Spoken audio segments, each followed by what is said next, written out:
श्री स्वामी समर्थ स्वामी भक्त हो. श्रावणी सोमवारची पौराणिक कथा कशा प्रकारे आहे ते आपण या व्हिडिओमध्ये आज जाणून घेणार आहोत. पण त्याआधी तुम्ही या चॅनेलवर नवीन असाल तर चॅनेलला एक लाईक करून सबस्क्राईब करायला विसरू नका आणि कमेंटमध्ये श्री स्वामी समर्थ असे विसरू नका.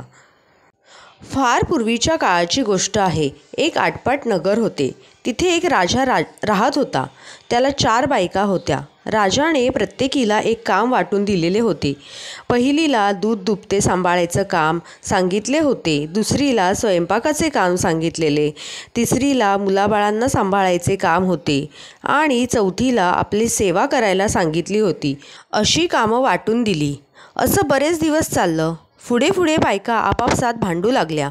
पहिली म्हणायची, तूच का मुलाबाळाचं करायचं, दूध दुभत्याचं तूच का करू नये. दुसरी म्हणायची, हिनेच का राजाची सेवा करायची आणि आम्ही का करू नये. तिसरी म्हणायची, मीच का स्वयंपाक करावा. अशी चौघींची भांडणं लागली. एके दिवशी हे भांडण राजाच्या कानावर गेले. राजा हे सारं ऐकून खूप उदास झाला. त्याचा चेहरा चिंताक्रांत झाला. तो तसाच उठला आणि राजदरबारात गेला. इतक्यात तिथे वसिष्ठ आले. राजाने त्यांना नमस्कार केला. बसायला आसन दिलं. वसिष्ठांनी राजाचं तोंड पाहिलं. चेहरा फारच चिंताक्रांत दिसला. वसिष्ठांनी त्यांना त्याची कारणे विचारली. राजाने सांगितलं, मी दिलेल्या कामावरून आता राण्यांमध्ये भांडणं होत आहेत. त्या एकमेकींच्या वैरी बनल्या आहेत आणि मला हे चांगले वाटत नाही. माझे काय चुकले ते मला कळत नाही. तेव्हा ऋषी म्हणाले की आपण ह्याबद्दल इतकी चिंता करू नये. आपण जाऊन याबद्दल राण्यांशीच बोलूया की. नेमकं त्यांचं म्हणणं तरी काय आहे. तेव्हा ऋषी व राजा उठले. राणीच्या महालात गेले. 4ही राण्यांना हाक मारली. भांडणाचे कारण विचारले. राण्यांनी सांगितले. पहिली म्हणाली, मीच का असं करावं, मीच का दूध दुभते सांभाळावे. दुसरी म्हणाली, मीच का स्वयंपाकाचे काम करावे. तिसरी म्हणाली, मीच का मुलांना सांभाळावं. चौथी म्हणाली, मीच का राजाची सेवा करावी.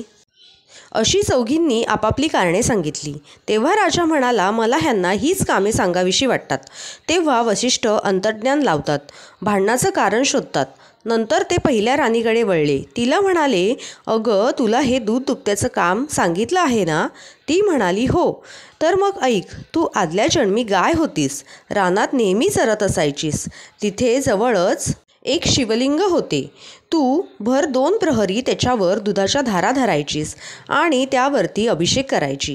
त्यामुळे तुझा ह्या जन्मात तू राजाची राणी झालीस. पण गेल्या जन्मीचं व्रत अपूर्ण राहिलं.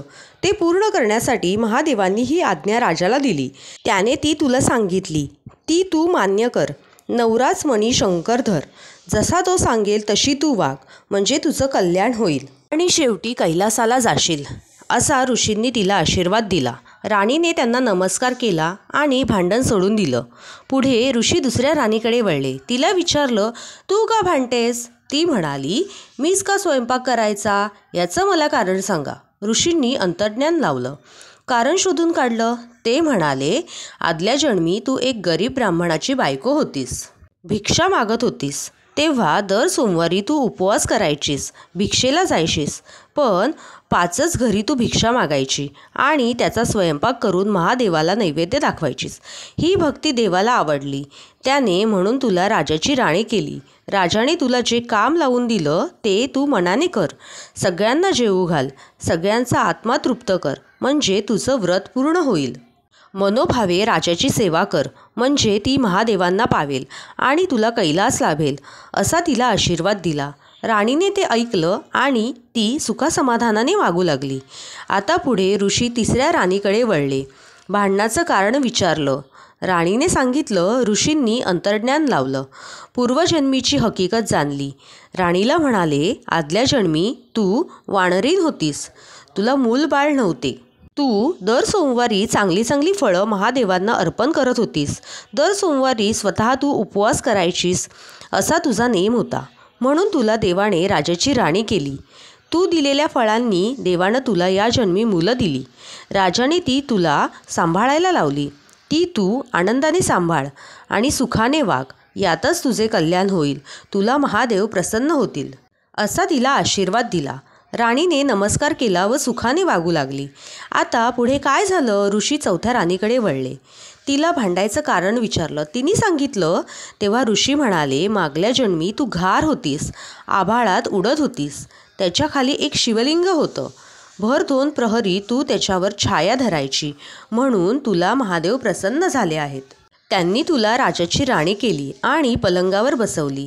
जसं त्यांना तू सुख दिलं तसं तू राजाला दे, म्हणजे तुझं कल्याण होईल, असा आशीर्वाद दिला. ऋषींनी 4ही राण्यांचं समाधान केलं आणि भांडण मिटवलं. राजाला आनंद झाला व ते दोघे निघून गेले. पुढे सगळ्या राण्या आनंदाने वागू लागल्या. ही 60 उत्तराची कहाणी. 5 उत्तरी सुफळ संपूर्ण. व्हिडिओ आवडला असल्यास व्हिडिओला एक लाईक करून चॅनेलला नक्की सबस्क्राईब करा आणि कमेंटमध्ये श्री स्वामी समर्थ असे लिहायला विसरू नका. श्री स्वामी समर्थ. धन्यवाद.